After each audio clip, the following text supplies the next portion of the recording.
اس رمضان کے جو ایک ایسا وقت ہوتا ہے، عبادت کا وقت ہوتا ہے، اس کا مقصد کیا ہوتا ہے عبادت کا؟ اللہ سے قریب ہونا. اللہ کیوں ہمیں کہتا ہے 5 وقت نماز پڑھو؟ کیونکہ اللہ چاہتا ہے کہ سارا وقت یاد رکھو کہ سب کچھ دنیا میں اس کی وجہ سے ہوتا ہے. اس کی اجازت کے بغیر کچھ نہیں ہو سکتا. ساری چیزیں اس کی مرضی سے ہوتی ہیں. تو جتنا آپ اللہ سے اپنا رشتہ قریب کرتے ہیں، یہ نوجوانوں میری بات سن لو، اتنی آپ کی زندگی آسان ہوتی ہے. ہمیں یہ بڑی غلط فہمی ہوتی ہے کہ اللہ کی مرضی کے بغیر کچھ ہو سکتا ہے. یہ جو تکبر ہے، اس کو اللہ سب سے بری انسان کی صلاحیت سمجھتا ہے. کیونکہ تکبر کا مطلب یہ ہوتا ہے کہ آپ اگر جیتتے ہیں تو آپ سمجھتے ہیں میں جیتا ہوں. آپ اللہ کی مرضی کے بغیر نہیں جیت سکتے. میں کھیلوں کی گراؤنڈوں میں دنیا کی ٹاپ کھلاڑیوں کے خلاف 20 سال اپنی زندگی میں کھیلا، اور جتنا میں کھیلتا گیا مجھے اس چیز کا احساس ہونا شروع ہو گیا کہ انسان جتنی محنت بھی کرے، جتنی کوشش بھی کرے،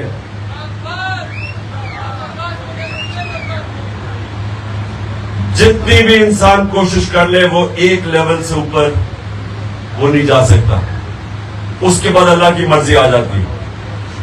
انسان محنت کرتا ہے. میں سب سے زیادہ محنت کرتا تھا، سب سے زیادہ ٹریننگ کرتا تھا، پریکٹس کرتا تھا، کیونکہ میں بیلنگ دونوں کرتا تھا، بیٹنگ بھی کرتا تھا، بولنگ بھی کرتا تھا. تو باقی کھلاڑیوں سے دگنی محنت کرنی پڑتی تھی. لیکن جب میں اپنے عروج پہ بھی پہنچ گیا، اپنی صلاحیتوں سے سب سے اوپر، تو تب بھی مجھے ایک چیز کا احساس ہو گیا کہ میں جتنا بھی کر لوں، ایک سطح کے بعد میرے ہاتھ سے پھر گیم چلی جاتی تھی. میں آپ کو مثال دیتا ہوں. ہمارا تھا لاہور میں سیمی فائنل ورلڈ کپ کا، 87 سیمی فائنل. پاکستان فیورٹ تھی وہ ورلڈ کپ جیتنے کے لیے. سب کا خیال تھا کہ پاکستان سب سے فیورٹ ٹیم تھی. تو ہم سب سے پہلے سیمی فائنل میں پہنچ گئے. ہم نے وہ ویسٹ انڈیز کو بھی ہرا دیا جو اس وقت کی سب سے بڑی، سب سے طاقتور ٹیم تھی. اب سیمی فائنل کے میچ سے پہلے میں اب رات کو سوچ رہا ہوں اور کیلکولیٹ کر رہا ہوں کہ اگر وہ آسٹریلیا کے خلاف میچ تھا، میں کہا اگر وہ یہ کریں گے تو میں یہ کروں گا. میں ساری آسٹریلین ٹیم کو جانتا تھا کیونکہ میں آسٹریلیا کرکٹ کھیل کے آیا تھا، ان کی لیگ شیفیلڈ شیلڈ کھیل کے آیا تھا. تو میں ان کے سارے کھلاڑیوں کو جانتا تھا. تو میں سونے سے پہلے اپنے ذہن پہ ایکسرسائز کر رہا تھا کہ جو بھی اگر وہ یہ موو کرتے ہیں تو میرے پاس یہ کھلاڑی ہے، اگر وہ یہ کرتے ہیں تو میں یہ کروں گا. تو سونے سے پہلے میں اس نتیجے پہ آ گیا کہ وہ جو بھی کریں تو میں ان کو ہرا دوں گا. یعنی میں اس نتیجے پہ سنیں. تو میں ٹیکنیکلی میں نے ہر چیز سوچی کہ میں نے کہا یہ کیسے جیت سکتے ہیں.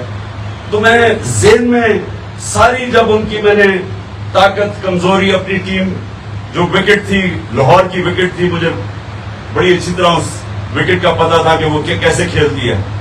تو سارا کچھ جائزہ لے کے میں رات کو سونے سے پہلے آخری میری سوچ تھی کہ یہ ہمیں اب ہرا نہیں سکتے کیونکہ ہم ہر طرح ان کے اوپر حاوی ہو گئے. اب یہ سنیں اگلے دن کیا ہوتا ہے. اگلے دن جاتے ہیں، میچ سے پہلے جو ایک میرا کھلاڑی ہوتا ہے اس کو انجری ہو جاتی ہے. اب یہ میرے ہاتھ میں نہیں تھا. اس کے بعد جب میچ شروع ہوتا ہے تو اس کے بیچ میں 2 کھلاڑیوں کی انجریز ہو جاتی ہیں. اب یہ بھی نہیں میں نے سوچا تھا. ہمارے وکٹ کیپر کے گیند لگتی ہے، وہ بیچارہ باہر چلا جاتا ہے. جو دوسرا وکٹ اس کی جگہ میاداد کرتا ہے وہ کیچ ڈراپ بھی کر دیتا ہے، 22 بھی دے دیتا ہے. پھر جو ہمارا اسپنر ہوتا ہے اس کی گیند پہ، انگلی پہ گیند لگتی ہے، اس کی انگلی ٹوٹ جاتی ہے. وہ نہ بیٹنگ کر سکتا نہ بولنگ کر سکتا. اب یہ بھی نہیں میں نے سوچا تھا.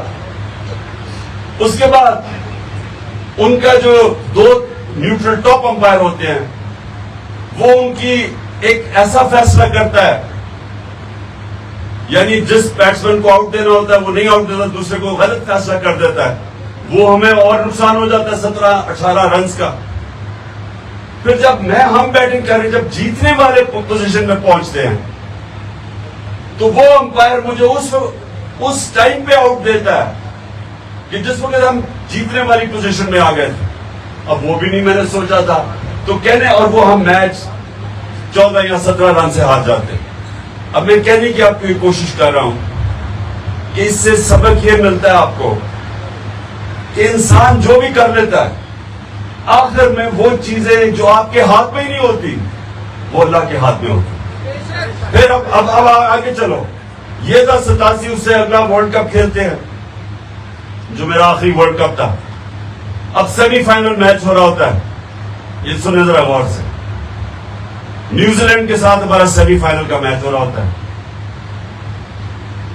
وہاں کا قانون تب تھا کہ اگر آپ دوسری بیٹنگ کر رہے ہوں اور بارش ہو جائے تو وہ میچ اب ہار جاتے تھے, وہ قانون ہی جیت سا تھا. تو ہم دوسرے بیٹنگ کر رہے, گھنے بادل آئے ہوئے, صرف 5 منٹ بارش ہونی تھی اور میچ ختم, ہم ہار گئے تھے. تو وہ جیسے جیسے ہم جیتنا شروع کیا تو سارا جو بھرا ہوا تھا اسٹیڈیم, نیوزی لینڈ میں میچ تھا, سارے اب آسمان کی طرف دیکھ رہے کہ اب بارش شروع ہوگی.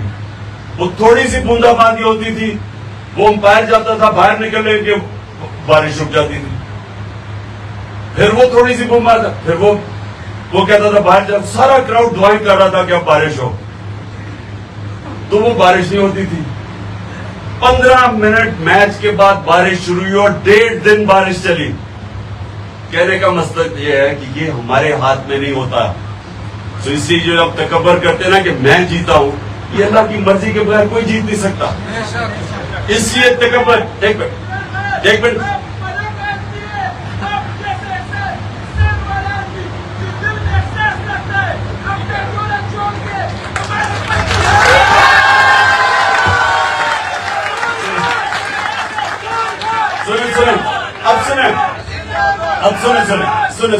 اب سنیں, دیکھیں, اب سارے کہتے ہیں کہ جناب ساری جماعتیں آپ کے خلاف ہیں, آج الیکشن کمیشن آپ کے خلاف ہے, اور جو نیوٹرل ہے وہ بھی آپ کے خلاف ہے, نیوٹرل نہیں ہے. سب یہ کہہ رہے ہیں کہ جناب انہوں نے الیکشن میں دھاندلی بھی کرنی ہے, انہوں نے آپ کو جیتنے بھی دینا, اور پکڑ دکڑ ہو رہی ہے اس وقت. جو تحریک انصاف کا کوئی سامنے آتا ہے اس کو پکڑ کے جیل میں ڈال دیتے ہیں. 3000 ہمارے 3000 کارکنوں کو جیلوں میں ڈال دیا. خوف پھیلایا ہوا ہے کہ ابھی جناب یہ عید کے اوپر عمران کے گھر کی چھٹیوں پہ یا حملہ پھر سے کرنے والے ہیں. وہ سنیں اور میں کچھ اور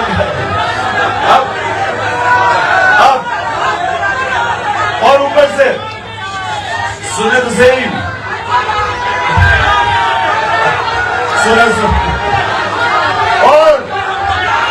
اور یہ کہہ رہے ہیں, اور وہ کہہ رہے ہیں کہ عمران کے اوپر کانٹا ڈال دیا ہے.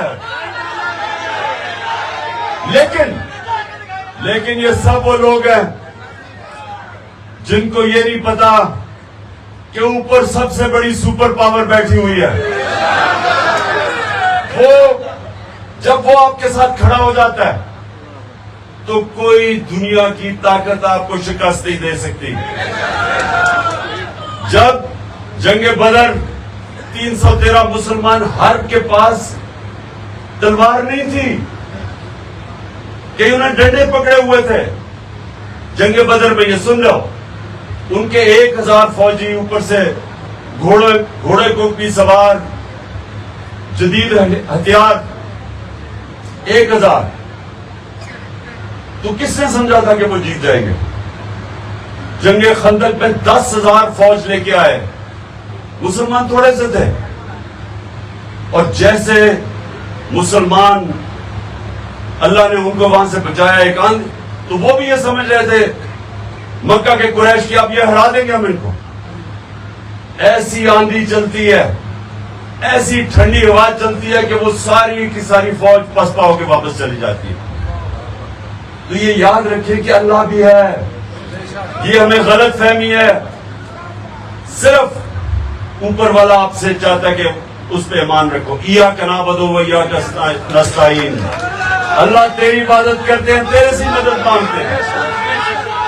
اچھا, اور اب سنو میری بات, سنو, اب سنیں 5 منٹ رہ گئے, اس کے بعد ہم نے دعا کر دی ہے.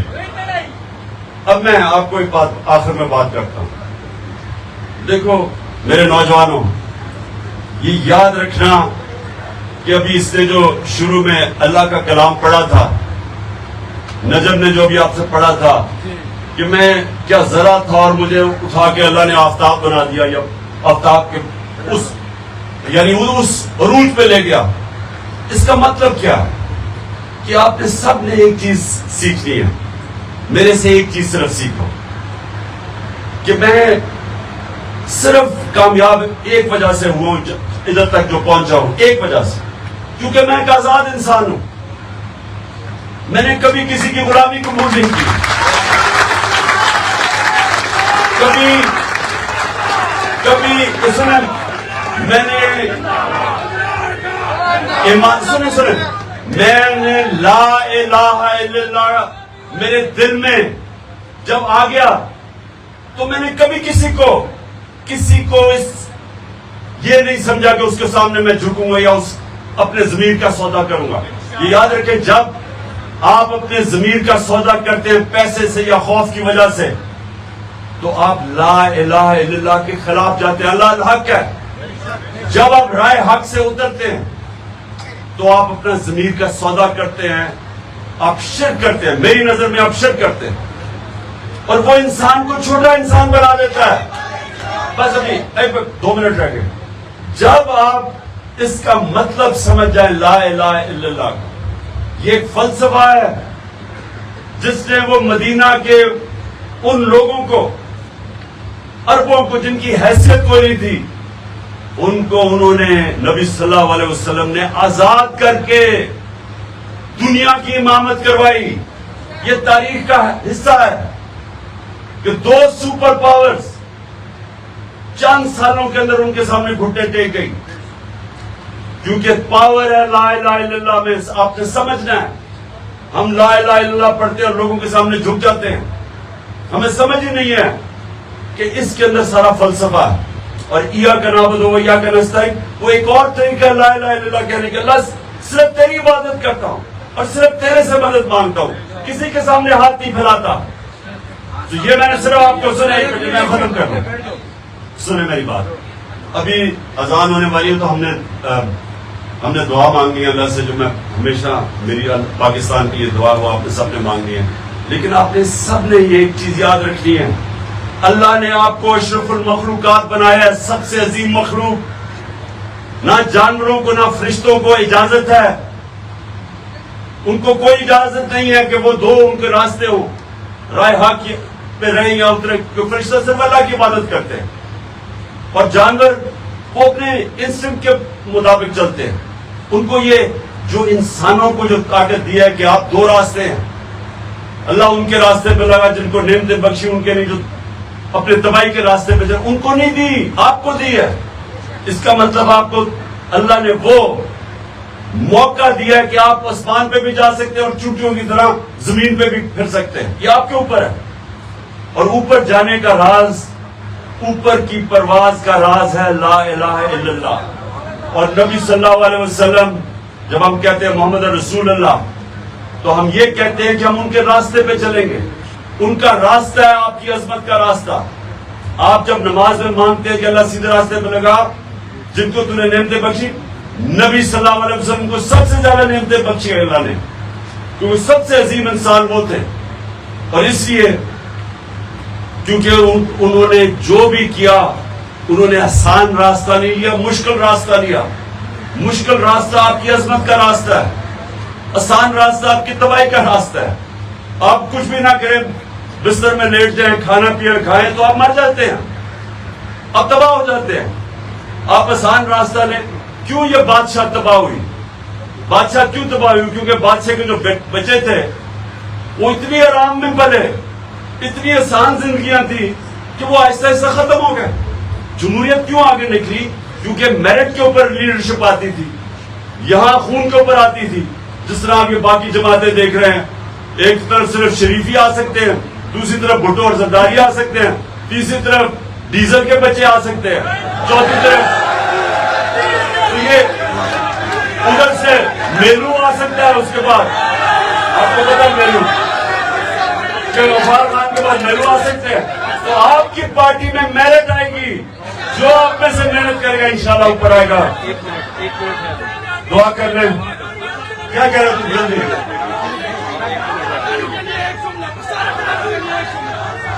میں بار بار پٹھانوں کے لیے ایک جملہ کہتا ہوں کہ ایک اللہ نے انسان پیدا کیے, دوسرے پٹھان پیدا کیے. دعا کریں سارے, ہاتھ اٹھائے باہر بھی, جو باہر جو میرے ٹائیگر بیٹھے ہوئے سب ہاتھ اٹھائے.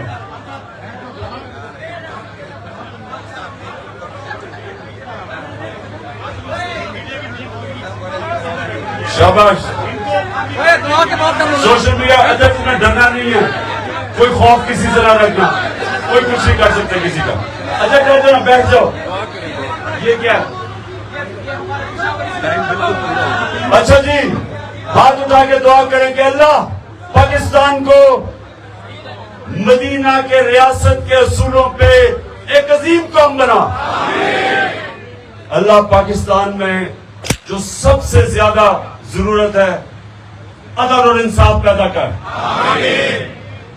اور اللہ پاکستان کو وہ ملک بنا جدھر کوئی انسان بھوکا نہ سوئے رات کو. اور جو خاص طور پہ یہاں جو بیٹھے گجرات میں بھی یہ ہوتا ہے, اور میرے یہ جو ہمارے پشتون ہیں اور خاص طور پہ قبائلی والے, قبائلی علاقوں والے, کہ ان کو کیونکہ وہاں نوکریاں نہیں ملتی, ان کو باہر باہر نوکریاں ڈھونڈنے جانا پڑتا ہے, بیوی بچوں سے دور, ماں باپ سے دور. تو ہم وہ پاکستان چاہتے ہیں کہ اللہ ہمارا وہ پاکستان بنے, اتنی خوشحالی ہو اس پاکستان میں کہ باہر سے لوگ پاکستان میں نوکریاں ڈھونڈنے آئے. آمین آمین.